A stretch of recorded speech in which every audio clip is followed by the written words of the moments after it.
Hello friends, welcome to my YouTube channel healthy English classes. Friends, मेरा नाम है राजा मियाँ।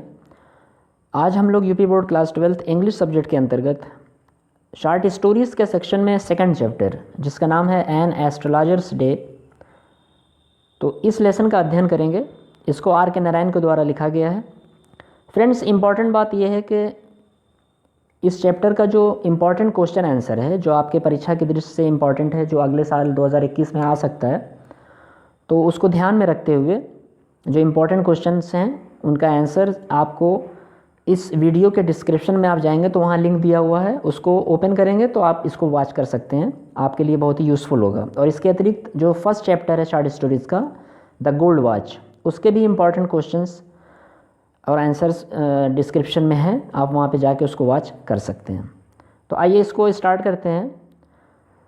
इस चैप्टर को स्टार्ट करने से पहले आप सभी व्यूअर्स से रिक्वेस्ट है कि हमारे चैनल हेल्दी इंग्लिश क्लासेस को सब्सक्राइब कर लें ताकि इसी प्रकार से इम्पॉर्टेंट वीडियोस आपको मिलते रहें। तो आइए इसका आरंभ करते हैं। ये यहाँ से स्टार्ट है कि punctually at mid day he opened his bag and spread out his professional equipment.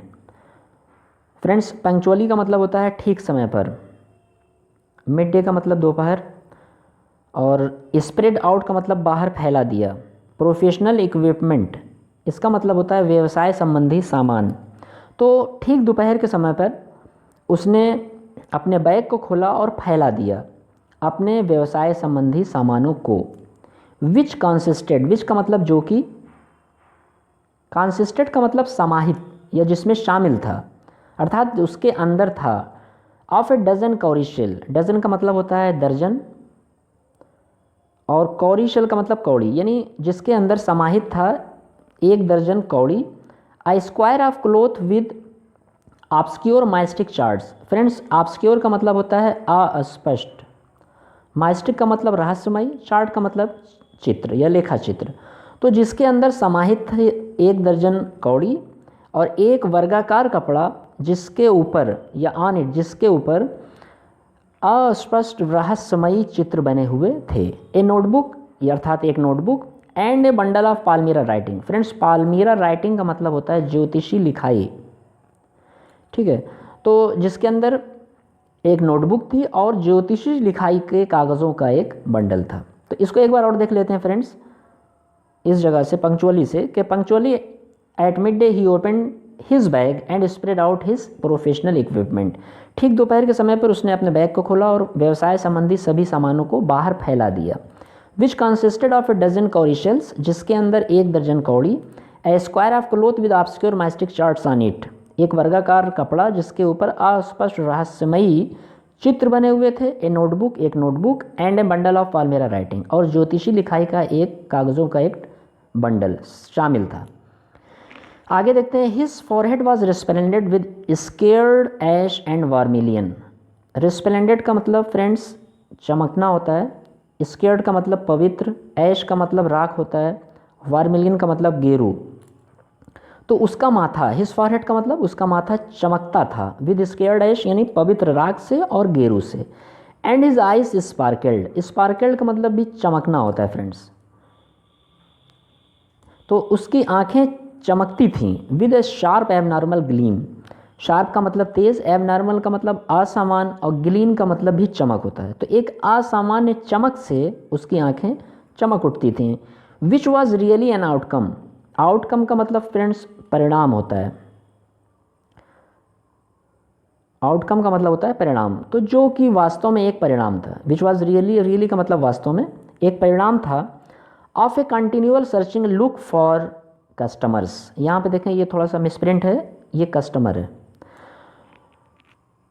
Really an outcome of A continual searching look for customers, जो वास्तव में एक परिणाम था ऑफ ए कंटिन्यूअल सर्चिंग यानी निरंतर खोज का, लुक फॉर ए कस्टमर्स यानी कस्टमर को देखने के लिए जो निरंतर एक खोज वो करता था, उसका एक परिणाम था। But which his simple clients, but का मतलब लेकिन, विच हिज सिंपल क्लाइंट्स जिसको कि उसके साधारण ग्राहक, टुक टू बी का मतलब होता है मान लेते थे, प्रोफेटिक लाइट का मतलब होता है भविष्य बताने वाली दृष्टि, लेकिन जिसको उसके साधारण ग्राहक एक भविष्य बताने वाली दृष्टि मान लेते थे। एंड आगे देखते हैं friends, took to be prophetic light and filled comforted. Comforted का मतलब होता है सुकून महसूस करना, तो जिसको उसके साधारण ग्राहक भविष्य बताने वाली दृष्टि मान लेते थे, और फील्ड कंफोर्टेड अर्थात सुकून को महसूस करते थे। The power of his eyes was considerably enhanced. Power of his eyes का मतलब उसकी आंखों की शक्ति, वॉज कंसिडरेबली माने अत्यधिक रूप से, कंसिडरेबली का मतलब अत्यधिक रूप से, enhanced bye their position, enhanced का मतलब बढ़ गई थी, बाय देयर पोजीशन का मतलब अपनी स्थिति के द्वारा, अर्थात उसकी आंखों की शक्ति अत्यधिक बढ़ गई थी अपनी स्थिति के द्वारा। Placed as they were between the painted, placed का मतलब थी, एज दे वेयर बिटवीन जैसे कि वे बीच में, द पेंटेड फोरहेड पेंट किए गए माथे के, एंड द डार्क विस्कर्स और काली मूछ, विच स्ट्रीम डाउन हिज चीक्स जो लटकी हुई थी उसके गाल के नीचे तक। इसको फिर से देखें, the power of his eyes was considerably enhanced, उसकी आंखों की शक्ति अत्यधिक रूप से बढ़ गई थी, बाय देयर पोजीशन अपनी स्थिति के द्वारा, placed as they were between इस तरह से रखी थी, प्लेस्ड का मतलब रखा होना या होना, तो placed as they were between इस तरह से वे थी जैसे कि उसके पेंट किए हुए माथे और काली गाल तक लटकी हुई मूछों के बीच स्थित थी। Even a half wits eyes would sparkle in such a setting. अब यहाँ पे देखें, इवन का मतलब प्राय होगा फ्रेंड्स, हाफ विट्स आइज का मतलब होता है कि मंद बुद्धि व्यक्ति की आंखें, विट्स का मतलब बुद्धि होता है, तो even half wits eyes would sparkle, एक प्रायः एक मंद बुद्धि व्यक्ति की आंखें भी चमक उठेंगी। स्पार्कल का मतलब होता है चमक उठना। इन सच ए सेटिंग ऐसी व्यवस्था में, अर्थात ऐसी व्यवस्था में एक मंद बुद्धि व्यक्ति की आंखें भी चमक उठेंगी। To crown the effect he wound a saffron colour turban around his head. To crown का मतलब फ्रेंड्स होता है बढ़ाना, इफेक्ट का मतलब प्रभाव, वाउंड का मतलब बांधना, सैफरॉन का मतलब केसरिया रंग का, कलर्ड का मतलब रंग, और टर्बन का मतलब पगड़ी, अराउंड हिज हेड उसके सर के चारों ओर। तो टू क्रोन द इफेक्ट यानी प्रभाव को बढ़ाने के लिए, ही वाउंड उसने बांधा या वो बांधता था, a saffron colour turban around his head एक केसरिया प्रकार की पगड़ी अपने सर के चारों ओर। तो इसको इस प्रकार से कहेंगे कि अपने प्रभाव को बढ़ाने के लिए वो एक केसरिया रंग का कपड़ा अपने सर के चारों ओर बांधता था। This colour scheme never failed. Scheme का मतलब होता है योजना, अर्थात इस कलर की योजना कभी भी असफल नहीं होती थी। People were attracted to him as bees are attracted. यहाँ से देखें, people were attracted to him as bees are attracted, लोग उसकी तरफ इस प्रकार से आकर्षित होते थे, एज बीज आर अट्रैक्टेड जैसे कि मधुमक्खियाँ आकर्षित होती हैं, टू कॉस्मस। आगे देखते हैं, टू कॉस्मस आर दलिया स्टाक्स। तो कॉस्मस और दलिया स्टाक्स एक ही चीज़ है, ये एक प्रकार के फूलों का पौधा होता है जिसकी ओर मधुमक्खियाँ जो हैं वो आकर्षित होती हैं। तो लोग इस प्रकार से उस ज्योतिषी की ओर आकर्षित होते थे जिस प्रकार से मधुमक्खियाँ कॉस्मस या दलिया स्टाक के पौधों की ओर आकर्षित होती हैं। आगे बोलता है पोएट के, he sat under the boughs of A spreading tamer tree which flanked a path running through the town hall park. अब यहाँ से आप देखें कि ही सैट का मतलब होता है बैठना, ही सैट वो बैठा करता था, अंडर द बास यानी शाखाओं के नीचे, बास का मतलब होता है शाखा, स्प्रेडिंग का मतलब फैली हुई, टैमरिन ट्री का मतलब होता है इमली का पेड़, तो वो बैठा करता था इमली के पेड़ के फैली हुई शाखाओं के नीचे। विच फ्लैंक्ड जो किनारे पर स्थित थी, ए पाथ एक रास्ते के, running through the town hall park जो रास्ता गुजरता था टाउन हॉल पार्क तक जाने के लिए। अर्थात वो यहाँ पे ये बोलना चाह रहा है राइटर के, he sat under the boughs of spring tamarind tree which flanked a path running through the town hall park. तो he sat under the boughs of spring tamarind tree वो बैठा करता था इमली के पेड़ की शाखाओं के नीचे, विच फ्लैंक्ड जो किनारे पर स्थित थी, ए पाथ एक रास्ते के, running through the town hall park और वो रास्ता गुजरता था टाउन हॉल पार्क जाने के लिए।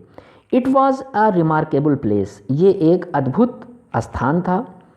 इन मेनी वेज कई प्रकार से, a surging crowd was always moving up and down this narrow road. Surging crowd का मतलब होता है फ्रेंड्स उमड़ी हुई भीड़। सर्जिंग क्राउड का मतलब होता है उमड़ी हुई भीड़। तो ये सर्जिंग क्राउड एक उमड़ी हुई भीड़ was always moving up and down, हमेशा इधर और उधर चला करती थी। दिस नैरो रोड, इस कम चौड़े सड़क पर। Morning till night, morning till night का मतलब सुबह से लेकर शाम तक। ए variety of traders and occupations was presented all along its way. A variety का मतलब, वैरायटी यहाँ पे हिंदी इसकी बोलेंगे तो विविधता हुआ, तो यानी कि व्यापार और व्यवसाय की एक विविधता वाज रिप्रेजेंटेड। यहाँ पे देखें ट्रेडर्स एंड ऑक्यूपेशंस का मतलब व्यापार और व्यवसाय हुआ, और वैरायटी का मतलब विविधता। तो व्यापार और व्यवसाय की विविधता वाज प्रेजेंटेड, इसका प्रतिनिधित्व करती थी ऑल अलॉन्ग इट्स वे, इसके पूरे रास्ते के किनारे पर। इस लाइन का जो सेंस हुआ वो ये हुआ कि a variety of traders and occupations was represented all along its way, अर्थात व्यापार और व्यवसाय की विविधता इसके पूरे मार्ग के किनारे प्रतिनिधित्व करती थी। रिप्रेजेंटेड का मतलब होता है प्रतिनिधित्व करना, यहाँ पे आप देख रहे होंगे रिप्रेजेंटेड है, इसका मतलब होता है प्रतिनिधित्व करना। मेडिसिन सेलर्स, अब जो वहाँ पे जो प्रतिनिधित्व होता था व्यापार और व्यवसाय का, उसकी यहाँ पे परिभाषा बता रहा है कि मेडिसिन सेलर्स, अब उसमें दवा विक्रेता थे। Sellers of stolen hardware and junk, और विक्रेता थे चुराए हुए लोहे के सामान को बेचने वाले और कबाड़ को बेचने वाले, मैजिशियन और जादूगर लोग। एंड एबव ऑल, और इन सब के ऊपर यानी इन सब से अलग, an auctioneer of cheap cloth. Auctioneer का मतलब होता है नीलाम करने वाला, चीप क्लोथ का मतलब होता है सस्ता कपड़ा। तो इन सब के ऊपर एक नीलाम करने वाला, सस्ते कपड़े की नीलामी करने वाला था। हु क्रिएटेड, जो उत्पन्न करता था। इनफ डिन, इनफ डिन का मतलब होता है अत्यधिक शोरगुल। इनफ डिन का मतलब होता है अत्यधिक शोरगुल, जो उत्पन्न करता था अत्यधिक शोरगुल। All day to attract the whole town, all day का मतलब होता है पूरे दिन। टू अट्रैक्ट का मतलब आकर्षित करता था, होल टाउन का मतलब पूरे नगर को। तो यहाँ से इसको देखेंगे कि एंड एबव, और इन सब के अलावा, ऑल एंड एबव ऑल का मतलब इन सब के अतिरिक्त, an auctioneer of cheap cloth, एक सस्ते कपड़े का नीलाम करता। हु क्रिएटेड, जो उत्पन्न करता था। एनफ दिन all day to attract the whole town, पूरे दिन उस नगर को आकर्षित करने के लिए। Next to him in vociferousness came a vendor of friend. Vociferousness का मतलब होता है आवाज़ लगाना। तो नेक्स्ट टू हिम का मतलब हुआ इसके बाद, तो इसके बाद नेक्स्ट टू हिम का मतलब उसके बाद। Vociferousness came a vendor of fried, fried का मतलब भुनी हुई, ग्राउंड नट का मतलब मूंगफली, यानी उसके बाद आवाज़ लगाने में एक विक्रेता का नाम आता था या नंबर आता था जो भुनी हुई मूंगफली का विक्रेता था। इसको फिर से देखते हैं यहाँ से फ्रेंड।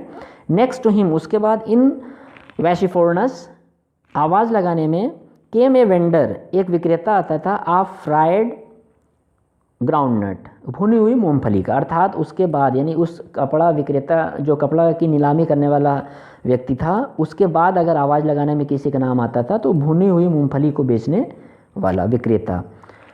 आगे देखते हैं friends. Who gave his ware, जो देता था अपने सामान को। वेयर का मतलब होता है सामान फ्रेंड्स। ए फैंसी नेम, एक काल्पनिक नाम, यहाँ पे फैंसी का मतलब काल्पनिक, एक काल्पनिक नाम देता था ईच डे, प्रत्येक दिन। अर्थात who gave his ware a fancy name each day, वो प्रत्येक दिन अपने सामानों को एक काल्पनिक नाम देता था। Calling it Bombay ice cream one day, एक दिन उसको बॉम्बे की आइसक्रीम कहता था। And the next day Delhi almond, और अगले दिन उसको दिल्ली का बादाम कहता था। एंड ऑन द थर्ड, और तीसरे दिन राजाज डेलिकेसी, राजा की मिठाई बताता था। And so on and so fourth, so on and so fourth का मतलब होता है कि उसके बाद और उसके बाद, अर्थात ये निरंतर इस तरह से वो जब भी आता था, यानी प्रत्येक दिन जो है वो कोई ना कोई नाम अपने वेयर को, अपने सामान को देता था। एंड पीपुल फ्लॉग्ड, फ्लॉग्ड का मतलब होता है फ्रेंड्स भीड़ लगा लेना या जुड़ जाना। तो पीपुल फ्लॉग्ड का मतलब लोग भीड़ लगा लेते थे टू हिम, यानी उसके पास। A considerable portion of this crowd dallied before the astrologers too, considerable का मतलब होता है अधिकांश, पोर्शन का मतलब भाग। तो एक कंसिडरेबल पोर्शन, एक अधिकांश भाग, ऑफ दिस क्राउड, इस भीड़ का, डेलिट, यानी डेलिट का मतलब होता है एंजॉय करना, ठीक है। तो एंजॉय करता था, आनंद लेता था, बिफोर द एस्ट्रोलॉजर्स टू, उस ज्योतिषी के समक्ष भी। अर्थात इस भीड़ का एक बड़ा भाग उस जो ज्योतिषी था जो वहाँ पे बैठता था उससे भी आनंद लेता था, अर्थात उसके पास भी जाता था। द एस्ट्रोलॉजर्स ट्रांसैक्टेड, ट्रांसैक्टेड का मतलब होता है चलाना या चलाता था, ठीक है। तो the astrologer transacted his business, जो ज्योतिषी था वो अपने बिजनेस को या व्यापार को चलाता था बाय द लाइट, लाइट के या प्रकाश के माध्यम से, ऑफ ए फ्लेयर, एक मशाल के, विच क्रैकल्ड एंड स्मोक्ड, क्रैकल्ड का मतलब होता है चमकती थी, एंड स्मोक्ड का मतलब ऊपर धुआं छोड़ती थी, above the groundnut heap nearby, पास के मूंगफली के ढेर से, अर्थात जो पास में मूंगफली विक्रेता था तो उसका जो मूंगफली का ढेर था वहाँ की जो मशाल जलती थी तो उसी के द्वारा, उसी मशाल या उसी प्रकाश के द्वारा वो जो एस्ट्रोलॉजर था, जो ज्योतिषी था, वो भी अपना बिजनेस या अपना व्यापार चलाता था। इसको फिर से देखते हैं friends. The astrologer transacted his business, astrologer का मतलब ज्योतिषी, जो ज्योतिषी अपना व्यापार चलाता था by the light of a flare, एक मशाल के प्रकाश से, विच क्रैकल्ड एंड स्मोक्ड, जो चमकता था और ऊपर धुआं छोड़ता था, above the groundnut heap nearby, पास के मूंगफली के ढेर से, half the enchantment of the place, यानी आधा आकर्षण, एंचेंटमेंट का मतलब होता है आकर्षण फ्रेंड्स, तो आधा आकर्षण ऑफ द प्लेस, उस स्थान का, was due to the fact, इस तथ्य के कारण था, ड्यू का मतलब कारण होता है, यहाँ पे जो ड्यू है फ्रेंड्स DUE, ड्यू का मतलब कारण और फैक्ट का मतलब तथ्य, तो उस स्थान का जो आधा आकर्षण था वो इस तथ्य के कारण था, दैट कि it did not have the benefit of municipal lighting, it did not have कि इसके पास नहीं था, द बेनिफिट का मतलब लाभ, ऑफ म्युनिसिपल लाइटिंग, यानी म्युनिसिपल का मतलब नगर पालिका, लाइटिंग का मतलब प्रकाश, अर्थात इस स्थान के पास जो नगर पालिका की लाइट होती है उसका लाभ उसको नहीं मिलता था, तो और यही उसके आकर्षण का तथ्य था। द प्लेस वॉज लिट, जो स्थान था वो प्रकाशमय हो जाता था, बाय द शॉप लाइट्स, दुकानों के प्रकाश से, यहाँ पे लाइट से ये, तो जो स्थान था the place was lit up, यानी उस स्थान पर प्रकाश होता था, बाय शार्प लाइट्स, यानी दुकानों के प्रकाश से उस स्थान पर प्रकाश होता था। 1 or 2 had hissing gas lights, एक या दो लोगों के पास, हिसिंग गैस का मतलब होता है फुफकार भरने वाली गैस, तो एक या दो लोगों के पास हिसिंग गैस थी। सम हैड नैक्ड फ्लेयर्स, कुछ लोगों के पास खुली मशालें, नैक्ड फ्लेयर का मतलब होता है खुली हुई मशालें, तो कुछ लोगों के पास खुली हुई मशालें या प्रकाश था। स्टक, आगे देखते हैं फ्रेंड्स, स्टक ऑन पोल्स, जो कि पोल पर लटकी हुई थी, अर्थात बल्लियों पर लटकी हुई थी खुली मशालें। आगे देखते हैं somewhere, somewhere lit up by old cycle lamps, और कुछ लोगों ने लिट अप का मतलब प्रकाश किया हुआ था पुरानी साइकिलों से, ओल्ड साइकिल्स लैम्प्स का मतलब पुरानी साइकिल जो होती है उससे कुछ लोगों ने उसके द्वारा प्रकाश किया हुआ था। एंड 1 or 2, और एक या दो, लाइक द एस्ट्रोलॉजर्स, उस ज्योतिषी की तरह मैनेज्ड, व्यवस्था की थी, without lights of their own, बिना अपने प्रकाश के, यानी and 1 or 2 like the astrologers managed without lights of their own, या उनमें से एक या दो व्यक्ति उस ज्योतिषी की तरह व्यवस्था किए हुए थे बिना अपने प्रकाश के। इट वॉज ए बेविल्डरिंग, ये बहुत ही आश्चर्यजनक था, बेविल्डरिंग का मतलब होता है आश्चर्यजनक। Chris cross of light rays and moving shadows, criss cross का मतलब होता है काटना फ्रेंड्स, लाइट रेज का मतलब होता है प्रकाश किरणें, और मूविंग शेडोज का मतलब होता है चलती फिरती प्रतिबिंब या परछाइयाँ। तो इट वाज ए बेविल्डरिंग, ये बहुत ही आश्चर्यजनक था, ये आश्चर्यजनक आश्चर्य में डालने वाली बात थी कि criss cross of light rays, प्रकाश किरणों का, एंड मूविंग शेडोज, और चलते फिरते प्रतिबिंबों का क्रिस क्रॉस काटना, अर्थात जब लाइट एक दूसरे से प्रकाश से मिलती थी तो वो इस प्रकार से काटती थी कि दिखने में बड़ा आश्चर्य होता था। तो इसी बात को यहाँ पे पोएट बोल रहा है राइटर के, इट वाज ए बेविल्डरिंग, ये बहुत ही आश्चर्य करने वाला था, criss cross of light rays and moving shadows, प्रकाश किरणों का और चलते फिरते प्रतिबिंबों का एक दूसरे को आपस में काटना। This suited the astrologers very well, suited का मतलब होता है उपयोगी या योग्य, तो this suited the astrologers very well, अर्थात ये बहुत ही उपयोगी था उस एस्ट्रोलॉजर के लिए। For the simple reason, for the simple reason का मतलब होता है कि साधारण कारण, ये था फॉर द सिंपल, क्योंकि यहाँ पे जो फॉर है इसका मतलब क्योंकि हुआ, क्योंकि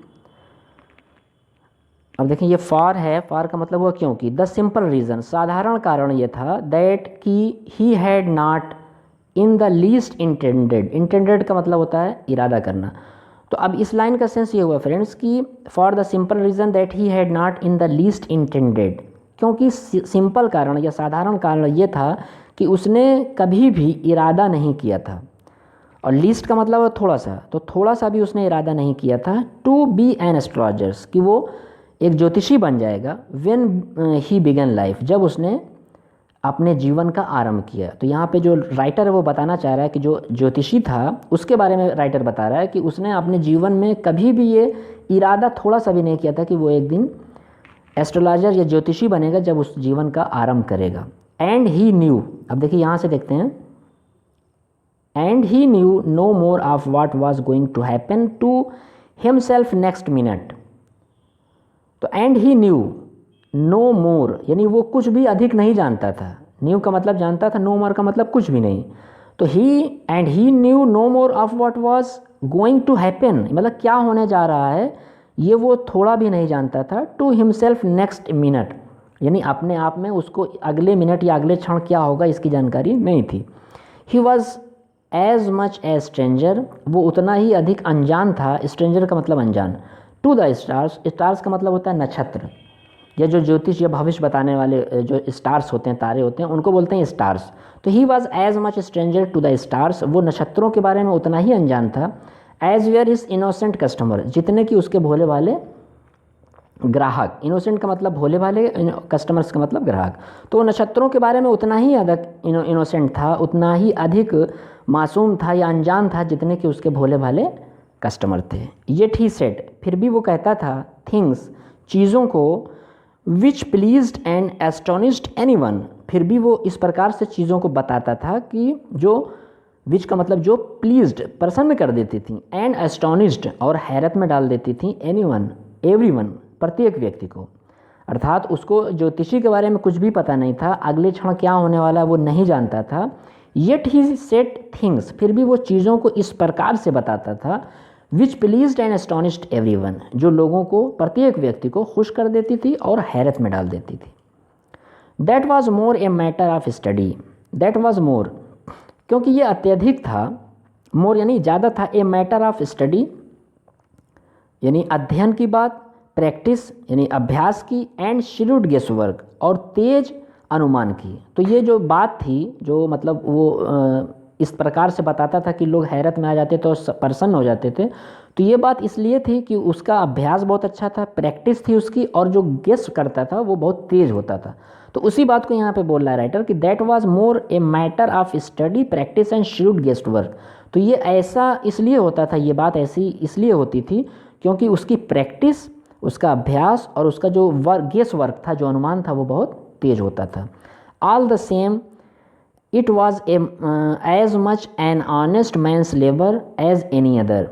तो इट वॉज एज मच, ये फिर भी इतना था, एन ऑनेस्ट मैंस लेबर, जितना कि एक ईमानदार व्यक्ति मेहनत करता है। एन ऑनेस्ट मैंस लेबर का मतलब ईमानदार व्यक्ति की मेहनत। एज एनी अदर, अर्थात यहाँ पे कहने का सेंस ये राइटर ये बताना चाह रहा है कि वो उतनी अधिक मेहनत करता था जितना कि एक ईमानदार व्यक्ति मेहनत करता है। एंड ही डिज़र्व, डिज़र्व का मतलब होता है फ्रेंड्स योग्य। एंड ही डिज़र्व, वो योग्य था, द वेजेस, वेजेस का मतलब होता है कमाई के, उस कमाई के। And he deserved the wages, और वो उस कमाई के योग्य था। ही कैरीड, जिसको कि वो ले जाता था होम, घर को, eight the end of the day. Eight the end of the day का मतलब दिन के समापन पर। तो यहाँ पे जो सेंस हुआ इस लाइन का, and he deserved the wages, और वो उस कमाई के योग्य था। He carried home at the end of the day, जिसको कि वो अपने घर ले जाता था दिन की समाप्ति पर।